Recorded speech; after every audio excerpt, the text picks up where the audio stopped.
اسلام کے تین بڑے بنیادی وصف ہیں۔ یہ دین کامل اور اکمل ہے کہ اسلام عالمی اور انٹرنیشنل دین ہے۔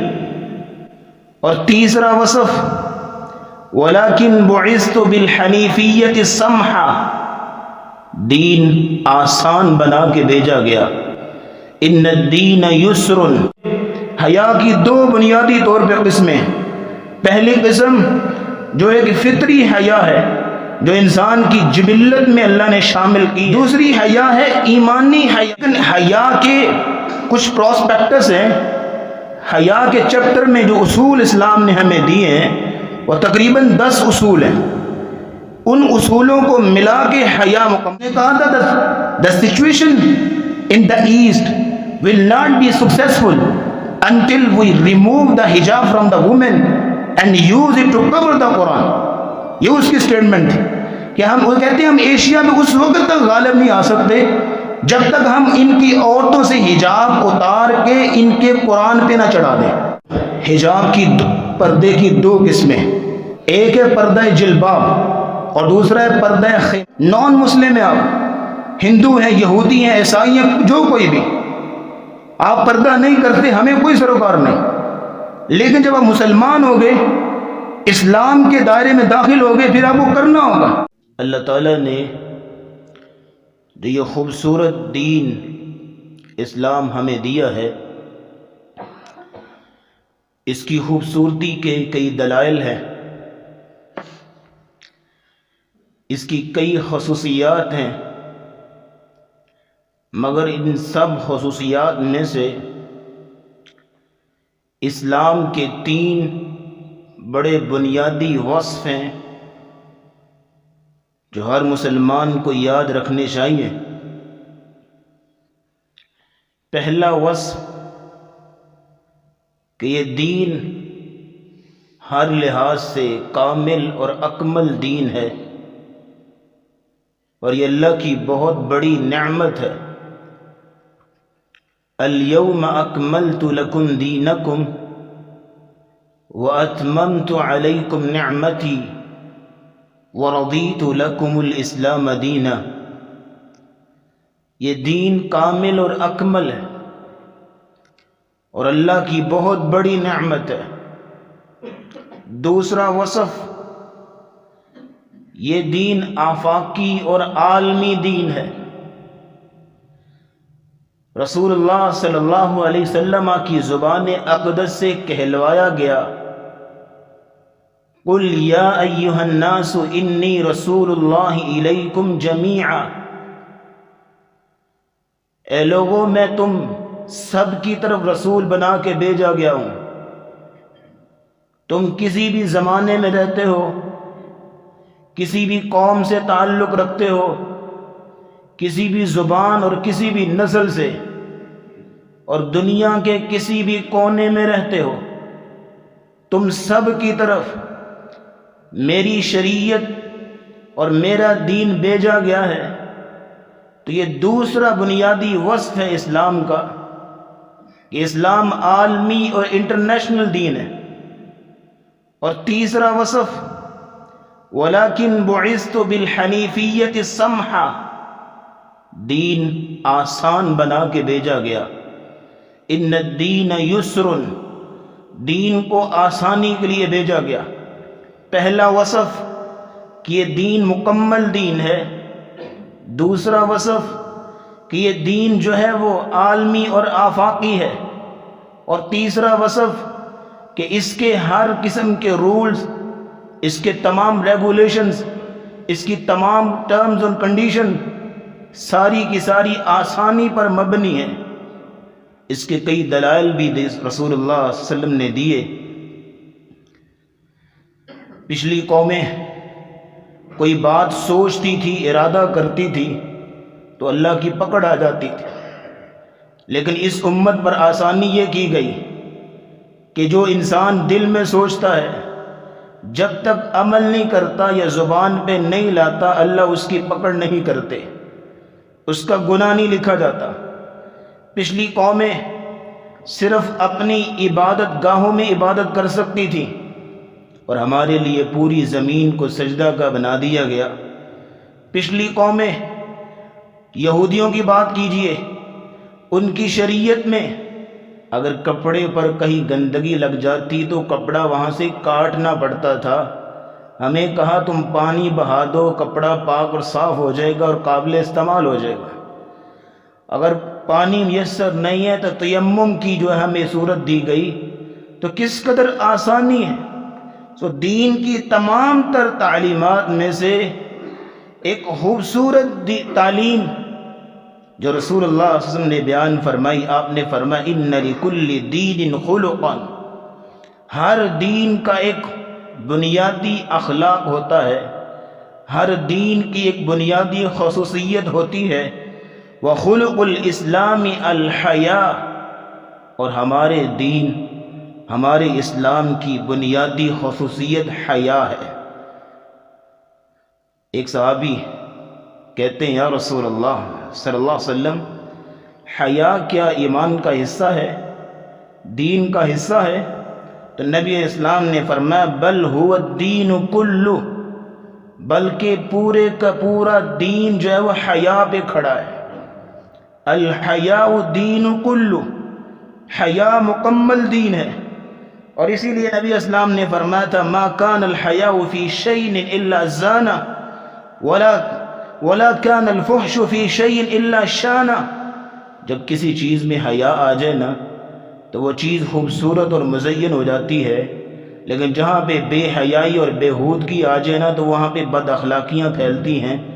ابن حجر عسقلانی رحمہ اللہ حیا کی تعریف بیان کرتے ہوئے لکھتے ہیں خلق یبعث علی اجتناب القبیح، یہ حیا ایسی ابیلٹی ہے جو انسان کے اندر اللہ پیدا کرتے ہیں، ایسی خصوصیت ہے کہ جو انسان کو قبیح اور گناہ کے کام سر انجام دینے سے روکتی ہے۔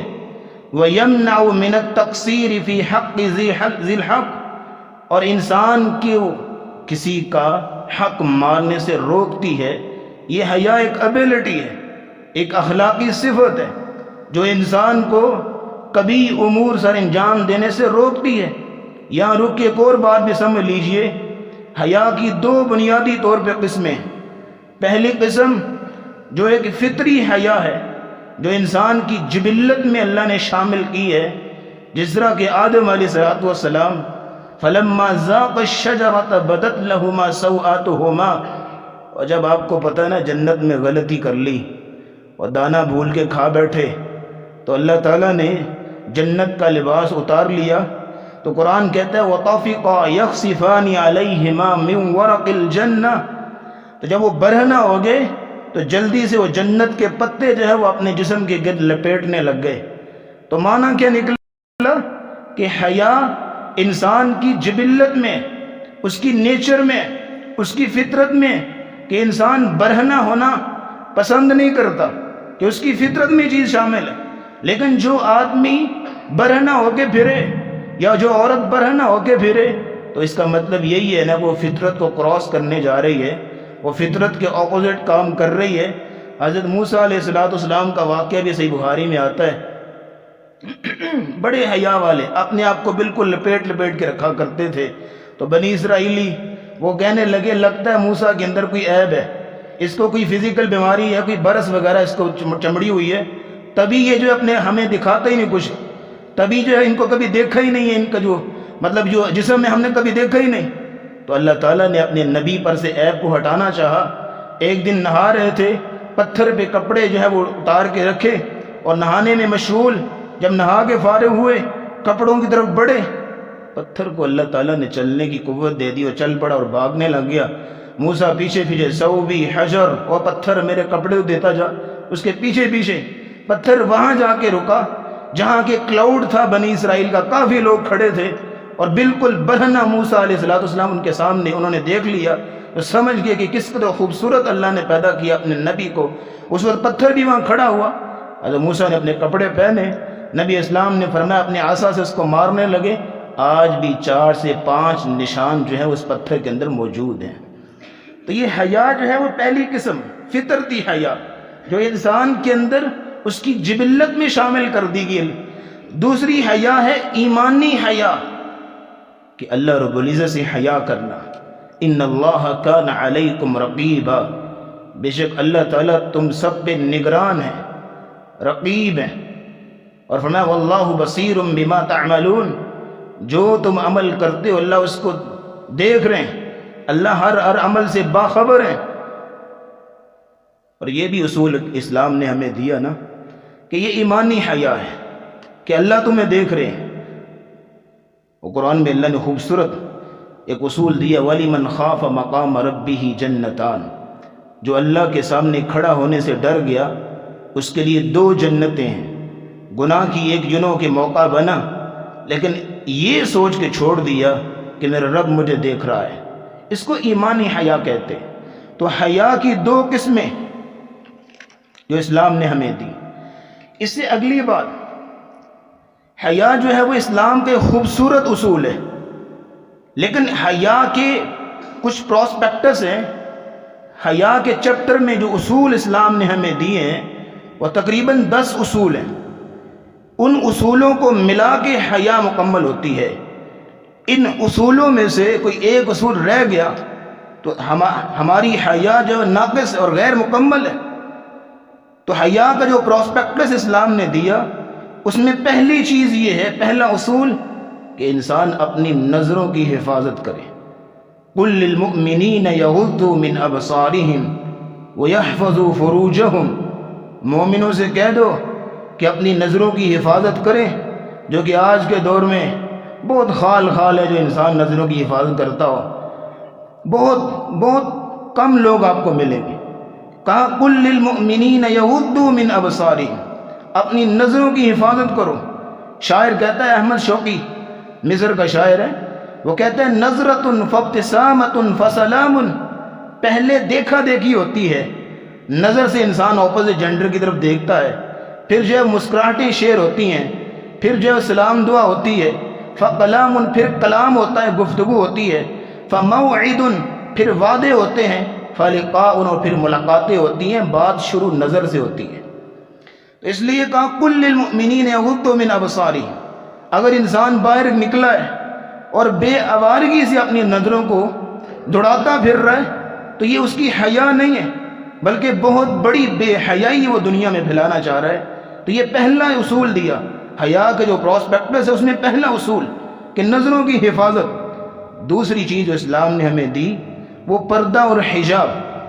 انسان عورتوں کو کرنے کا حکم دیا گیا، پردہ اور حجاب. یا ایھا النبی قل لازواجک وبناتک ونساء المؤمنین یدنین علیہن من جلابیبہن، پردے کا حکم دیا گیا. اس پہ آج ہم انشاءاللہ گفتگو کریں گے. یہاں ایک نقطہ سمجھ لیجئے، اسلام کی کوئی بھی عبادت ہو، اسلام کی کوئی بھی ٹرمز ہو، کوئی بھی اصطلاح ہو، کوئی بھی کنڈیشن ہو، اس کے اندر 2 پہلو ہوتے ہیں. ایک اس کا ایکسٹرنل ایکسپیکٹ ہوتا ہے، ایک ظاہری پہلو، اور ایک اس کا انٹرنل ایسپیکٹ ہوتا ہے، اندرونی. جیسے نماز کو آپ لے لیں، نماز کا ایک انٹرنل ایسپیکٹ ہے کہ آپ کی نیت صحیح ہونی چاہیے، ریاکاری نہ ہو، آپ کی توجہ ہونی چاہیے، آپ کی بالکل اٹینشن ہونی چاہیے نماز میں. یہ اس کا اندرونی ایک باطنی پہلو ہے. اور ظاہری پہلو کیا ہے کہ آپ کا رخ قبلہ کی جانب، آپ فرض نماز جو ہے مرد مسجد میں پڑھ رہا ہو، اپنے اعضاء کو جو ہے وہ صحیح طور پہ سنت کے مطابق چلا رہا ہو، ہاتھ باندھنا، رکوع اور سجود وغیرہ. تو دونوں اسپیکٹ ملیں گے تو تبھی نماز مکمل ہوگی. اگر کوئی ایک پہلو رہ گیا تو نماز ناقص ہے. اسی طرح حیا کا بھی ایک باطنی پہلو ہے اور ایک اندرونی پہلو ہے. باطنی پہلو کیا ہے کہ انسان دل سے بھی جو ہے وہ حیا رکھتا ہو، اس کا اندر صاف ہو. اور اس کا ظاہری پہلو کیا ہے کہ اپنے کپڑے اس کے صحیح ہوں. یہ نہیں ہے کہ عورت نے پورا لباس میں وہ بالکل حجاب کیا ہوا ہے لیکن اندر میں چور ہے، یہ کوئی حیا نہیں. ایک انسان ہے جو کہ اندر سے کہے کہ میں دل کا پردہ کرتا ہوں اور باہر سے وہ ننگا پھر رہا ہوں، یہ بھی کوئی حیا نہیں ہے. تو حیا اندرونی اور بیرونی دونوں پہلوؤں کو ملائیے گا تو پھر حیا مکمل ہوتی ہے. اور یہی اسلام کا ہر اصطلاح میں اصول چلتا ہے. تیسری چیز اور تیسرا اصول اسلام نے ہمیں دیا حیا کے ضمن میں وہ یہ ہے عورت کی آواز کا مسئلہ. سورہ احزاب میں اللہ فرماتے ہیں فلا تخضعن بالقول، عورت کو چاہیے کہ اپنی آواز میں نرمی اور جھول پیدا نہ کرے غیر محرم سے بات کرتے ہوئے، فیطمع الذی فی قلبہ مرض، کہ جس بندے کے دل میں مرض اور بیماری ہوتی ہے نا تو اسی آواز سے بڑے فتنے نکلتے ہیں۔ آپ عورت بازار جاتی ہے کچھ چیز خریدنے کے لیے، جائز ہے، اسلام نے کوئی ممانعت نہیں رکھی، آپ نے وہ شاپ کیپر سے بات کرنی ہے، اس سے بات کری، لیکن سپورٹ لہجے میں، یہ کیا کہ ہنس ہنس کے اور خوش گپیاں اور لطیفے، یہ غیر محرم کے ساتھ سوٹ نہیں کرتا، وگرنہ وہ سمجھے گا کہ میرے اندر سے کوئی چیز نظر آئی ہے تبھی میرے سے اس انداز سے بات کر رہی ہے نا، تو پھر فیطمع الذی فی قلبہ مرض کا جو بات ہے وہ صادق آئے گی۔ اس لیے عورت کی آواز میں نبی علیہ السلام کی احادیث کی روشنی میں اور قرآن کی تعلیم کی روشنی میں غیر محرم سے گفتگو کرتے ہوئے سپورٹ لہجہ ہونا چاہیے، دو ٹوک انداز میں، وَقُلْنَ قَوْلًا مَعْرُوفًا، بامقصد بات کرو۔ اور چوتھی بات یہ بیان کی کہ بے حیائی کے ہر قسم کے عوامل سے بالکل مطلقاً دور رہیے، یہ چوتھی بات ہے۔ وَلَا تَقْرَبُوا الزِّنَا إِنَّهُ كَانَ فَاحِشَةً وَسَاءَ سَبِيلًا، زنا کے قریب بھی نہ جاؤ، مانا ایسے عوامل کو اختیار نہ کرو جو تمہیں اس راہ کی طرف لے جائیں۔ وَلَا تَقْرَبُوا الْفَوَاحِشَ مَا ظَهَرَ مِنْهَا وَمَا بَطَنَ، فحاشی ظاہری ہو یا چھپی ہو، کسی بھی قسم کی فحاشی اور بے حیائی ہو، اس کے قریب بھی نہ جاؤ، اس کے قریب بھی نہ پھٹکو۔ یہ اصول دیا، حیا کا پراسپیکٹس ہے، اس میں چوتھا اصول یہ دیا کہ کسی بھی ایسے عمل کے قریب بھی نہ جاؤ، سوچو بھی نہ جو تمہیں بے حیائی کی طرف لے جائے۔ اور پانچواں اصول یہ اسلام نے ہمیں دیا کہ مرد و زن کا اختلاط نہ ہو۔ نبی اسلام کی حدیث لا یخلون رجل بامرأۃ الا کان ثالثہما الشیطان، جہاں پہ دو مرد اور خواتین، مرد اور خاتون دو لوگ ایک کمرے میں ایک جگہ پہ تنہا ہوتے ہیں، تیسرا ان کے درمیان شیطان ہوتا ہے۔ اور پھر شیطان ان سے کیا کہتے ہیں، آپ اس کی تبلیغ کروائے گا، ان سے وہ ان سے وہی کام کروائے گا نا جو وہ چاہتا ہے۔ اس لیے نبی اسلام نے فرمایا لا تسافر المرأة الا مع ذو محرم، کوئی بھی عورت جو ہے بغیر محرم کے سفر نہ کرے، اکیلی سفر نہ کرے۔ اس لیے مرد و زن کا اختلاط اس سے منع کیا گیا۔ نبی اسلام کی مسجد سے نماز پڑھ کے صحابہ صحابیات جاتے تھے تو ایک دن نبی اسلام نے دیکھا کہ مرد اور عورت کٹھے جا رہے ہیں، آپ علیہ السلام نے اسی وقت حکم دیا یا معشر النساء، اے عورتوں کی جماعت سائڈ پہ ہو جاؤ، تم رستے کے سائڈ پہ چلو، درمیان میں نہیں، درمیان میں مرد چلیں گے، تم رستوں کے سائڈ پہ، یہ خلط ملط نہیں کہ آگے مرد پیچھے عورت، پیچھے عورت آگے مرد، یہ ایسا نہیں ہونا چاہیے۔ لا یخلون، تو کوئی اختلاط نہیں ہونا چاہیے۔ یہ پانچواں اصول دیا۔ چھٹا اصول کہ خفیہ دوستیاں نہیں ہونی چاہیے، سیکرٹ فرینڈشپ، قرآن نے بار بار اس کی ممانعت کی۔ محسنین غیر مصافحین، نکاح کرو، پاک دامنی اختیار کرو، بے حیائی نہ ہو۔ ولا متخذی اخدان، اور چوری چھپے جو ہے وہ ملان نہیں ہونا چاہیے، چوری چھپے ملاقاتیں نہیں ہونی چاہیے، اس کی ممانعت کی۔ اور ساتواں اصول جو حیا کے پراسپیکٹس میں اسلام نے ہمیں دیا وہ یہ ہے کہ غیر محرم کو دیکھنا یا اس کو چھونا قطعی طور پہ منع کر دیا گیا۔ فرمایا لن یطعن فی راس احدکم بمخیۃ، اگر کسی بندے کے سر میں کیل کھبو دیا جائے نا تو یہ اس کے لیے بہتر ہے اس کام سے، خیر لہ ان یمس امرأۃ لا تحل لہ، کہ وہ کسی غیر محرم کو چھوئے، اس سے بہتر ہے کہ اس کے سر میں جو ہے وہ کیل کھبو دیا جائے۔ کس قدر جو ہے وہ نبی اسلام نے بڑی دو ٹوک انداز میں بات کی۔ آٹھویں بات، یہ بات ہو رہی تھی اپوزٹ جینڈر کی، لیکن اسلام نے حیا کو اس قدر وسعت کے ساتھ بیان کیا ہے کہ آپ سملر جینڈر کے ساتھ بھی اس طرح جو ہے بیٹھ نہیں سکتے۔ نبی اسلام کی حدیث آپ نے فرمایا لا ينظر الرجل الى عورت الرجل، کوئی بھی میل، کوئی مرد کسی مرد کی سطر کی طرف نہ دیکھے، ولا المرأة الى عورت المرأة، اور نہ کوئی عورت کسی عورت کی سطر کی طرف دیکھے، ولا يفضي الرجل الى الرجل في ثوب واحد، دو مرد دو میل ایک کپڑے میں لیٹ بھی نہیں سکتے کہ چلو جی کزن لیٹے ہوئے ہیں، یہ بھی رسول اللہ صلی اللہ علیہ وسلم نے منع کر دیا۔ جائے کہ اپوزٹ جینڈر ہو، سملر جینڈر کو منع کر دیا کہ دو مرد ایک کپڑے میں لیٹ بھی نہیں سکتے۔ اسی طرح دونوں عورتوں کو منع کیا، یہ صحیح مسلم کی حدیث۔ 9واں اور سیکنڈ لاسٹ اصول اسلام نے جو ہمیں دیا وہ یہ ہے کہ جنسی تسکین کے لیے جو ایک ہی ذریعہ اسلام نے رکھا ہے والذین هم لفروجہم حافظون، کہ اپنی عزتوں کی حفاظت کی جائے الا علی ازواجہم، مگر جائز طریقے سے جو نکاح کا طریقہ اسلام نے رکھا ہے۔ 10واں اور آخری اصول یہ ہے کہ عورت، کوئی بھی عورت جا کے اپنے مرد کو کسی کا حلیہ نہ بیان کرے۔ نبی علیہ السلام نے فرمایا لا تباشر المرأة المرأة، کوئی بھی عورت جب کسی عورت سے ملتی ہے فتنعتها لزوجها، جا کے اپنے مرد کو جا کے اس کے اوصاف سناتی ہے، فلاں کی بیوی اس طرح اس کا حلیہ ہے، اس طرح اس کی قد کاٹ ہے، نبی اسلام نے کہا ایسے نہیں کرنا۔ کأنہ ینظر الیہا، وہ مرد اپنی بیوی سے کسی غیر محرم عورت کے حلیے اور اوصاف کو سن رہا ہے، وہ ایسے ہی ہے جیسے اس عورت کو اپنی نظروں سے دیکھ رہا ہے۔ اس لیے آپ تاریخ کی کتابیں اٹھا کے دیکھ لیجئے، آپ کو مردوں کے حلیے ملیں گے، فلاں امام اس کی اتنی داڑھی تھی، اس کا یہ رنگ تھا، یہ حلیہ تھا، کبھی کسی عورت کا حلیہ آپ کو تاریخ کی کتابوں میں نہیں ملے گا۔ اس لیے حیا کا جو پراسپیکٹس اسلام نے ہمیں دیا، اس کے اندر یہ 10 اصول ہیں جو آپ کے سامنے ہم نے پیش کی۔ تو اللہ رب العزت اللہ ہمیں عمل کی توفیق عطا فرمائے۔ اس سے اگلی بات یہ آپ کے سامنے رکھنا چاہتا ہوں، جو اس حیا کے پراسپیکٹس میں دوسری بات جو آپ کے سامنے رکھی تھی وہ تھی پردہ اور حجاب جو اسلام نے ہمیں دیا۔ اس کے بارے میں ہمیں توجہ کرنی چاہیے کہ ہم کس طرف جا رہے ہیں۔ پہلی بات اس میں یہ ہے کہ پردہ کرنے سے، حجاب کلچر کو عام کرنے سے اللہ اور اس کے رسول کی اطاعت ہوتی ہے، کیونکہ جب آپ اسلام کے اندر انٹر ہوگے تو پھر آپ کو اس کلچر کو اپنانا ہوگا، اس اسلامک یونیفارم کو اپنانا ہوگا۔ آپ غیر مسلم ہیں، نان مسلم ہیں، آپ ہندو ہیں، یہودی ہیں، عیسائی ہیں، جو کوئی بھی، آپ پردہ نہیں کرتے، ہمیں کوئی سروکار نہیں۔ لیکن جب آپ مسلمان ہو گئے، اسلام کے دائرے میں داخل ہو گئے، پھر آپ کو کرنا ہوگا۔ یہ بالکل اسی طرح ہے کہ جب آپ جو ہے وہ کسی یونیورسٹی میں، کسی کالج میں، کسی اسکول میں آپ ایڈمیشن لینا چاہتے ہیں یا آپ اپنے بچے کو دلوانا چاہتے ہیں، وہ کالج اور یونیورسٹی والے آپ کے سامنے اپنا جو پراسپیکٹس ہے وہ رکھتے ہیں، اپنا فیس پلان، اپنا اسٹڈی پلان وہ رکھتے ہیں۔ آپ کا دل چاہتا ہے تو آپ مانیں، ایڈمیشن لیں، آپ کا دل نہیں چاہتا آپ نہ مانیں۔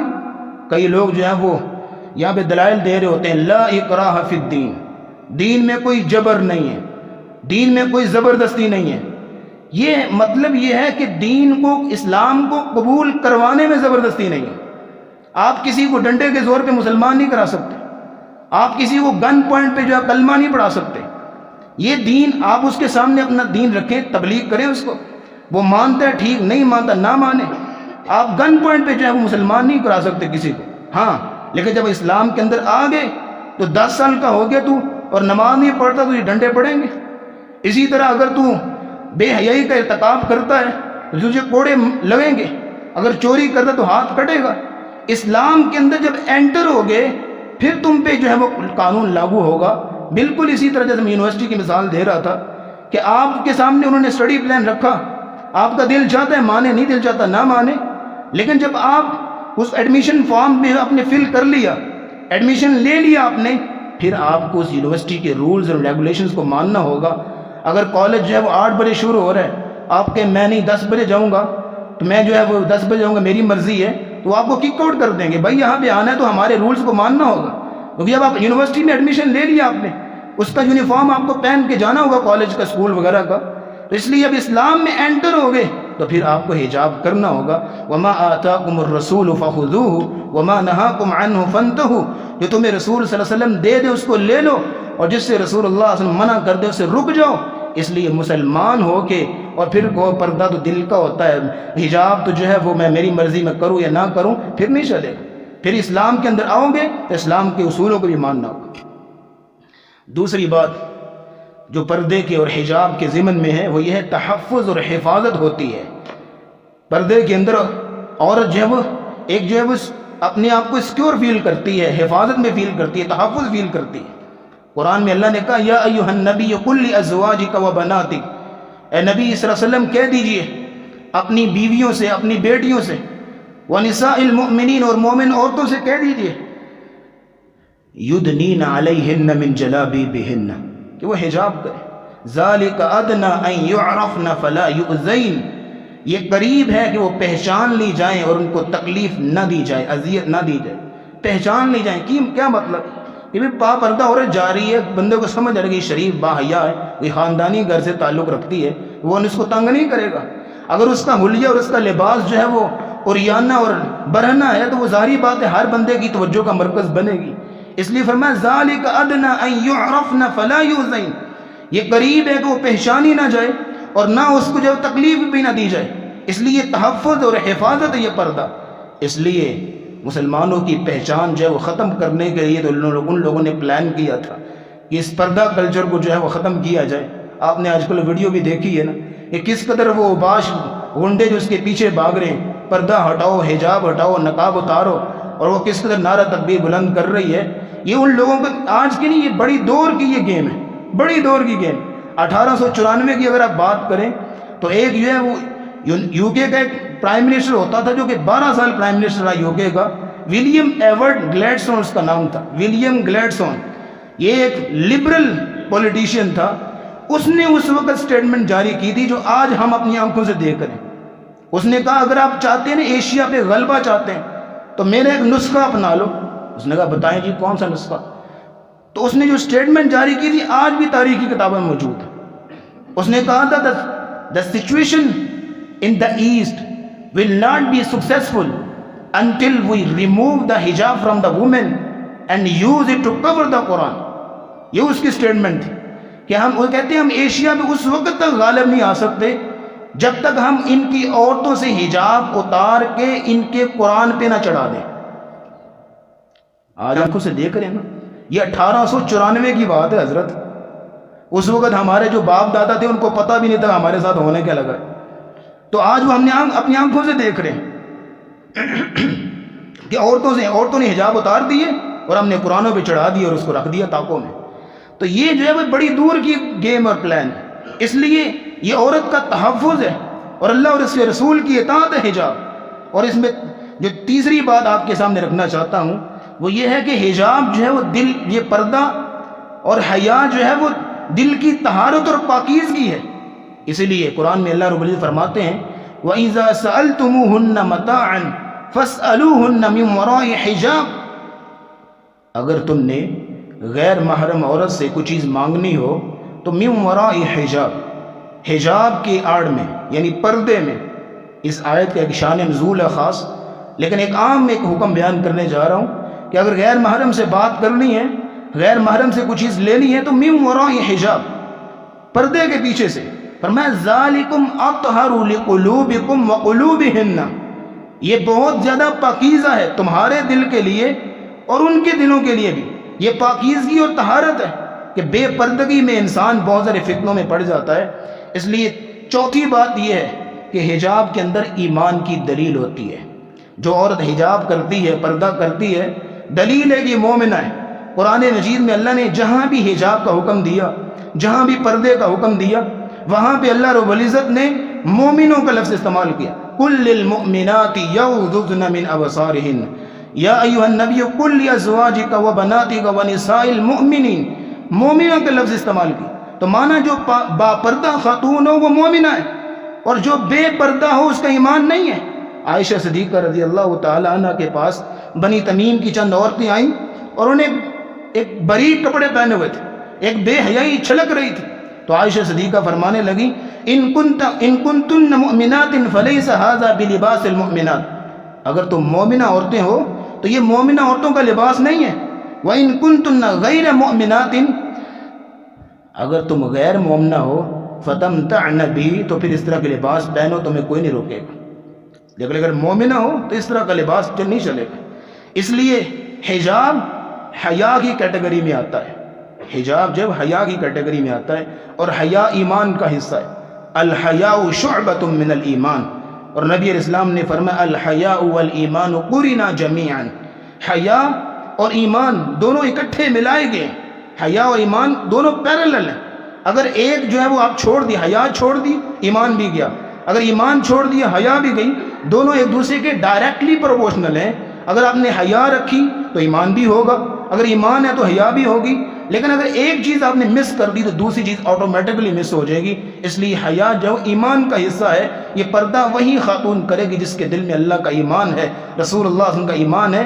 بے پردہ خاتون مومنہ نہیں ہوتی. اس لیے پانچویں بات یہ ہے حجاب کی فضیلت میں اور حجاب کی کیٹیگری میں. نبی علیہ الصلوۃ والسلام کی حدیث کی روشنی میں سمجھ آتی ہے حجاب جو ہے وہ غیرت مندی کی دلیل ہے. بڑی سخت بات کرنے جا رہا ہوں. حجاب غیرت مندی کی دلیل ہے. عدم غیرت جو ہے وہ بے حیابی اور بے حیائی ہے. رسول اللہ صلی اللہ علیہ وسلم کی حدیث آپ نے فرمایا ثلاثۃ لا ينظر اللہ عز وجل الیہم یوم القیامہ, تین لوگ ایسے ہیں کہ قیامت کے دن اللہ ان کی طرف نظر رحمت سے نہیں دیکھیں گے. پہلا آدمی العاق لوالدیہ, والدین کا نافرمان. دوسرا والمرأة المترجلة, دوسری وہ خاتون جو کہ بن سنور کے باہر نکلتی ہے تاکہ لوگ دیکھیں. تیسرا وہ آدمی والدیوس, جو کہ دیوس ہے. دیوس اس بندے کو کہتے ہیں جس کی ماں, بہن, بیٹی یا گھر کی کوئی بھی خاتون بے پردہ باہر پھرتی ہے لیکن وہ خاموشی اختیار کرتا ہے, اس کو دیوس بولتے ہیں. اللہ رب العزت ہمیں ایسے لوگوں سے محفوظ فرمائے.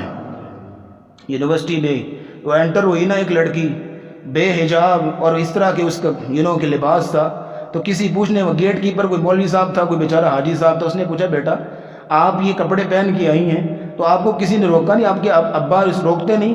تو کہنے لگی بڑی معصومیت سے میرے ابا ہی تو مجھے چھوڑ کے گئے. تو اسی طرح کے دیوس ہوتے ہیں نا.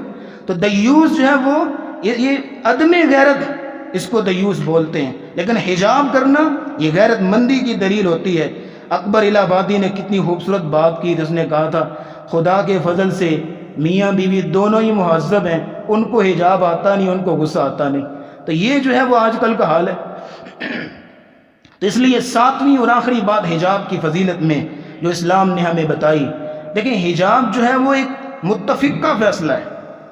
اسلام کے بہت سارے ایسے اصول ہیں کہ جو کہ یونانیمس ہیں. اسلام کے اندر یونانیمس کہتے ہیں اجماع ہے. 5 وقت کی نماز پڑھنا یہ اجماع ہے. کوئی بھی آپ کو فرقہ نہیں کہے گا بھائی 5 وقت نماز نہیں ہوتی. سارے فرقے 5 وقت ہی پڑھتے ہیں, چاہے کچھ لوگ جو ہیں وہ ملا کے بھی پڑھ لیں. تو 5 وقت ہی نماز ہے. وضو کر کے نماز پڑھنا یہ متفق کا فیصلہ ہے. تو اسلام کے کچھ قوانین ایسے ہیں جن پہ یونانیمس یعنی اجماع ہے, ہر ایک کا اتفاق ہے. اسی طرح ان اصولوں میں سے حجاب بھی ہے کہ ہر فرقہ آپ کو حجاب کرنے کا کہے گا. ہاں چہرے کا پردہ اس میں اتفاق آ جاتا ہے, اختلاف آ جاتا ہے, البتہ جو ہے وہ حجاب کرنا یہ جو ہے وہ ایک متفق کا اسلام کا فیصلہ ہے. یہاں رک کے ایک آخری بات کرتا چلوں. حجاب کی پردے کی 2 قسمیں جو اسلام نے ہمیں دی ہیں. پہلا حجاب ہے پردہ جلباب جس کو بولتے ہیں.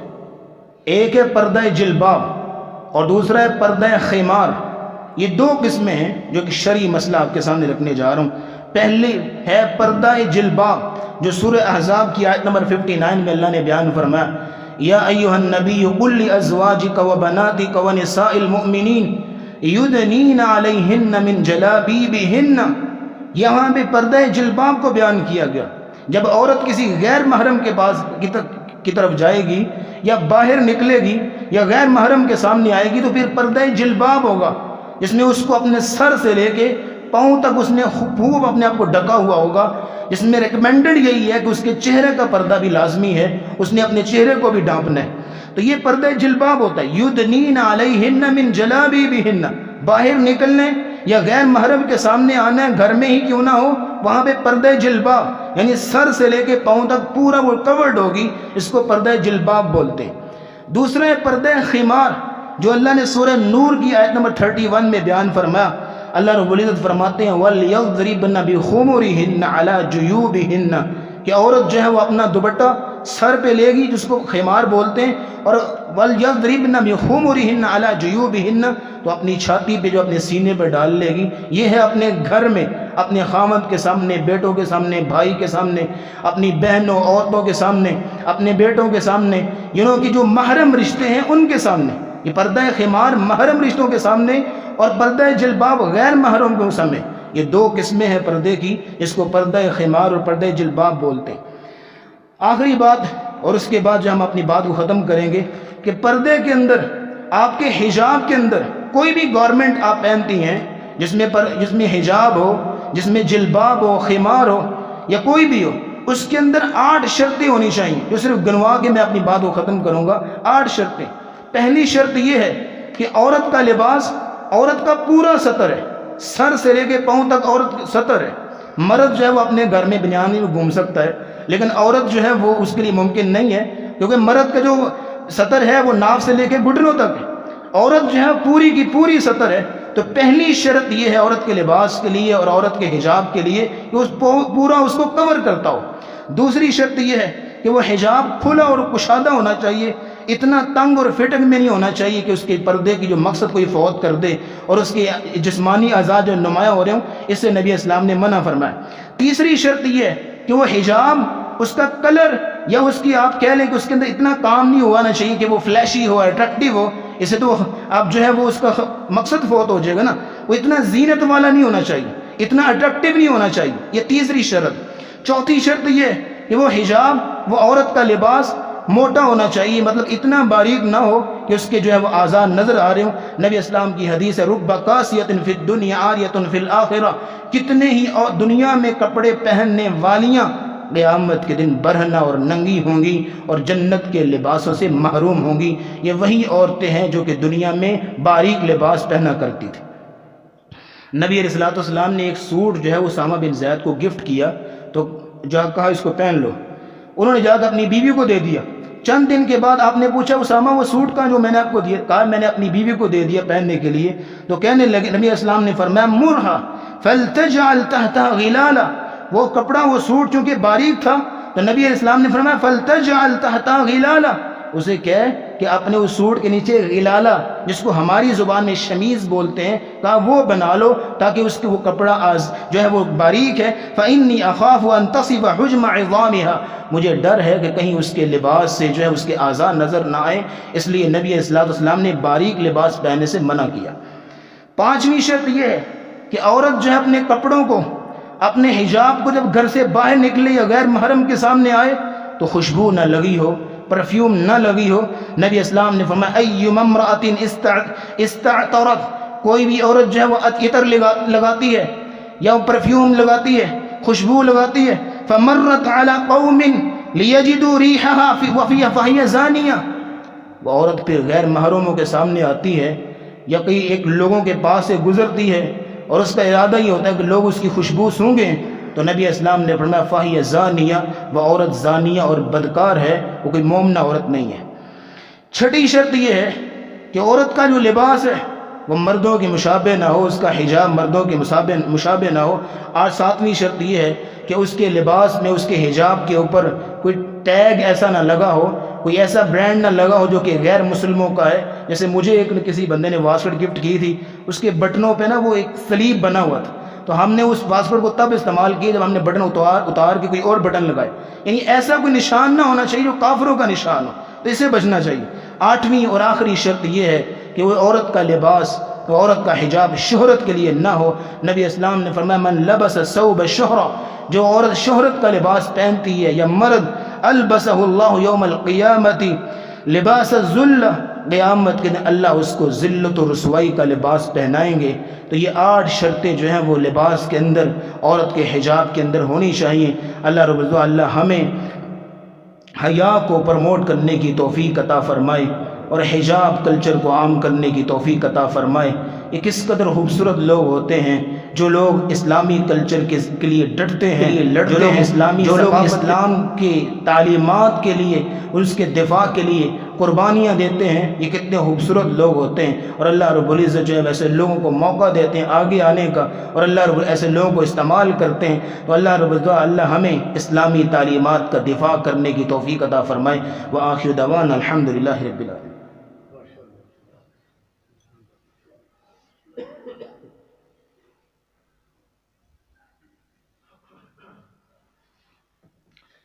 إن الحمد لله نحمده ونستعينه ونستغفره ونعوذ بالله من شرور أنفسنا ومن سيئات أعمالنا من يهده الله فلا مضل له ومن يضلل فلا هادي له ونشهد أن لا إله إلا الله وحده لا شريك له وأن محمدا عبده ورسوله أرسله الله تعالى بالهدى ودين الحق ليظهره على الدين كله اللهم صل على محمد وعلى آل محمد كما بارك وسلم عليه اللهم اشف مرضانا ومرضى المسلمين أذهب البأس رب الناس واشف أنت الشافي لا شفاء إلا شفاؤك شفاء لا يغادر سقما اللهم ألبسنا لباس الصحة